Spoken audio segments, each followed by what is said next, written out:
আসসালামু আলাইকুম প্রিয় শিক্ষার্থী বন্ধুরা, তোমাদের অষ্টম শ্রেণীর অধ্যায় 2 এর ক্লাস নং 6 তোমাদের সকলকে জানাই স্বাগতম। আজকে আমরা তোমাদের সাথে উদাহরণ 6 নিয়ে আলোচনা করব। তোমরা দেখতে পাচ্ছ উদাহরণটা তোমাদের সামনে রয়েছে।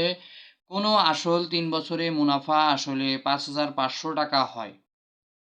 কোনো আসল, এখানে আসলটা আমাদের দেয়া নেই, খেয়াল রাখছো? কোনো আসল মানে আমাদের আসলটা দেয়া নেই, কিন্তু আমাদের সময় দেওয়া আছে এন দেওয়া আছে 3 বছর। মুনাফা আসলে ৫,৫০০ টাকা হয়, ঠিক আছে? কোনো একটা আসলে আমি 3 বছর ব্যাংকে রাখলাম, রাখার ফলে আমার মুনাফা হইল ৫,৫০০ টাকা। মুনাফা আসলের ৮ ভাগের 3 ভাগ, মুনাফা আসলের ৮ ভাগের 3 ভাগ, বুঝতে পেরেছ? আমার যে মুনাফা পাবো সেটা অবশ্যই আমার যে আসলটা ছিল তাকে যদি 8 ভাগ করি তার 3 ভাগের সমান হবে। আসল ও মুনাফার হার নির্ণয় করতে বলা আছে, ঠিক আছে? আসল এবং মুনাফার হার আমরা কিভাবে নির্ণয় করব, সমাধানের মাধ্যমে একটু তোমাদের বোঝানোর চেষ্টা করব ইনশাল্লাহ। তো দেখো, আমরা জানি আসল যোগ মুনাফা সমান সমান মুনাফা আসল। এই যে আমরা এখানে মুনাফা আসল পেয়েছি, মুনাফা আসলে ৫,৫০০ টাকা। তার মানে মুনাফা আসলে ৫,৫০০ মানেইটা হচ্ছে এখানে আমার আসলও রয়েছে, এখানে আমার মুনাফাও রয়েছে। এজন্য আমরা লিখছি যে আমাদের সূত্র ছিল আসল যোগ মুনাফা সমান সমান মুনাফা আসল, ঠিক আছে? এটা আবার বিয়োগ ভেবো না কিন্তু, হ্যাঁ, এটা মুনাফা আসল একসাথে লেখা হয়ে থাকে, এই জন্য আমরা লিখেছি। অতএব আসল যোগ মুনাফা সমান সমান মুনাফা আসল।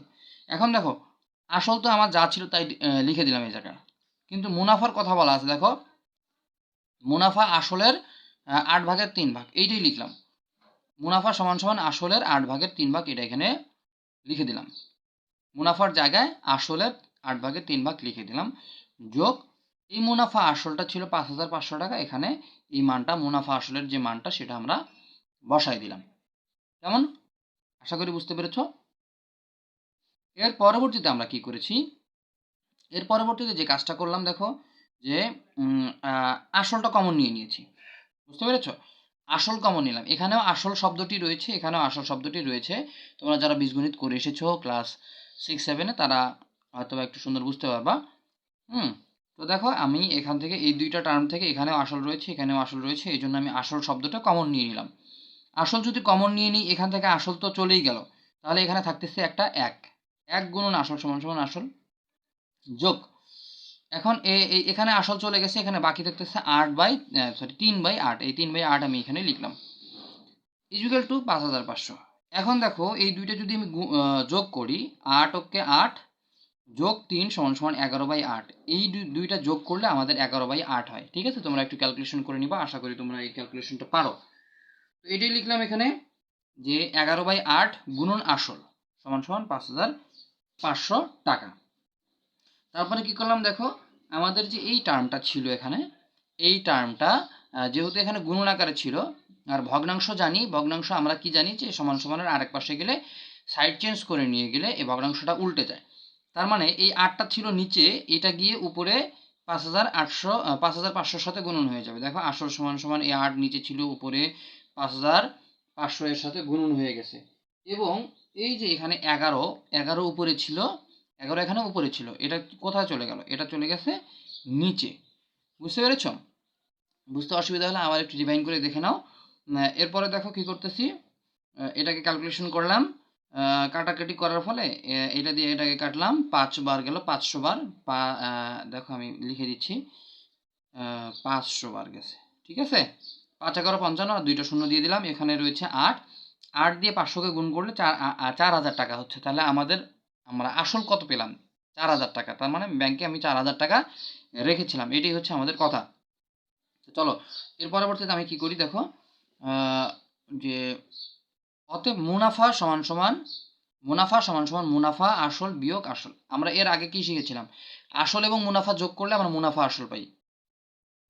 এখন মুনাফা আসল হচ্ছে আমাদের ৫,৫০০ টাকা, এবং আমাদের আসল পাইলাম কত? 4,000 টাকা। তাহলে মুনাফা এই ৫,৫০০ থেকে আমার আসল যে 4,000 টাকা বাদ দিলে আমি কি পাবো? ব্যাংক আমাকে কত টাকা মুনাফা দিয়েছে সেটা পাবো।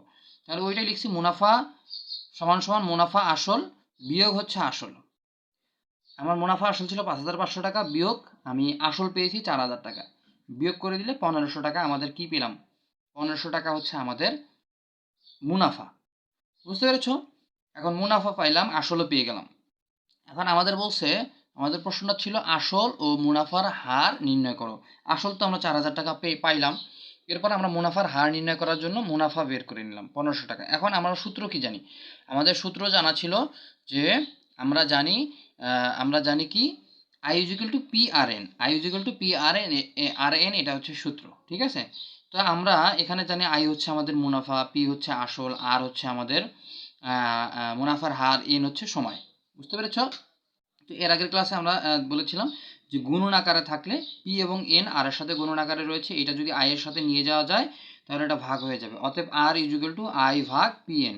আর এর সাথে পি এন গুণন ছিল এবং সাইড চেঞ্জ করে আই এর সাথে চলে গিয়ে এরা হয়ে গেছে ভাগ আই, এটা হচ্ছে I divided by P N. Clear? এখন শুধু মানগুলো বসাবো। দেখো এখন মানগুলো বসাইলাম। অতএব মুনাফার হার, আর মানে হচ্ছে মুনাফার হার, সমান সমান 1500 আর নিচে ছিল আমাদের মুনাফা বা পি সমান সমান 4,000 টাকা গুণন সময় ছিল বা বছর ছিল আমাদের 3 বছর। এটা এখানে সাইড নোট দিয়ে দিয়েছি। দেখো যেখানে পি বা আসল 4,000 টাকা আমরা পেয়েছিলাম, আই বা মুনাফা পেয়েছিলাম 1500 টাকা, এবং আর বা মুনাফার হার এটা আমাকে বের করতে হবে, এই জন্য নির্ণয় লিখে দিলাম। এবং পরবর্তীতে আমাদের দেওয়া ছিল এন বা সময় দেওয়া ছিল 3 বছর। তো ক্যালকুলেশন করলাম। ক্যালকুলেশন করার ফলে এখানে দেখো একটা জিনিস, দেখো আমাদের পার্সেন্ট জিনিসটা লিখতে গেলে উপরে 100 দিয়ে গুণ দিতে হয়। এই পার্সেন্ট মানেই কিন্তু হচ্ছে আমাদের নিচে 100 গুণন, ঠিক আছে? পার্সেন্ট মানে হচ্ছে আমাদের নিচে 100 গুণন। এর আগের ক্লাসে আমি হয়তো তোমাদের বুঝাই দিয়েছি। তো এবার আরও একটা জিনিস তোমাদেরকে বুঝাইলাম। এই পার্সেন্ট চিহ্নটা দেওয়া মানে হচ্ছে নিচে আমার 100 গুণন আছে। নিচে তো মন করে 100 গুণন দিতে পারবো না। বুঝতে পেরেছ? আমি 2 ডিভাইডেড বাই 3 আছে, এটাকে তো শুধু উপরে 100 গুণ দিতে পারবো না। আমরা কি জানি ভগ্নাংশের নিয়ম অনুযায়ী যদি উপরে 100 গুণন দিই তাহলে নিচেও 100 গুণ দিতে হবে। বুঝতে পেরেছো? এই জন্য এখানেও উপরে 100 গুণ দিচ্ছি, নিচেও 100 গুণ দিয়েছিলাম। এই নিচে যে 100টা ছিল এই 100টা পার্সেন্ট হয়ে গেছে। এই 100র পরিবর্তে আমরা পার্সেন্ট চিহ্নটা এখানে দিয়ে দিয়েছি। আশা করি বুঝতে পেরেছো? তো যদি বুঝতে অসুবিধা থাকে এর আগের ক্লাসটাও দেখবা ভালো মতো, এই ক্লাসটাও তোমরা দেখে নিবা, তাহলে কোনো সমস্যা হবে না আশা করি। তো এটাকে 100 দিয়ে এটাকে কাটলাম, বের হইলো 40। 40 দিয়ে 40কে আমি কাটলাম কত দিয়ে দেখো, 20 দিয়ে কাটলাম। 20 দিয়ে কাটলে হচ্ছে এখানে 2 এবং এখানে 20 দিয়ে কাটলে হচ্ছে 25। তো এটা ক্যালকুলেশন করার পরে আমরা পেলাম যে 25/2, ঠিক আছে? ক্যালকুলেশন করার পরে আমরা পেলাম কত, 25/2 বা 12 এর কি বলবো, 12 এর 1/2, 12 সমস্ত 2 এর 1, এটা হচ্ছে আমাদের অঙ্কটা। কেমন? এটা হচ্ছে আমাদের পার্সেন্টেজ। তাহলে ব্যাংক আমাকে কত মুনাফার হার, বছরে 100 টাকায় 12.5 টাকা আমাকে মুনাফা দিচ্ছে।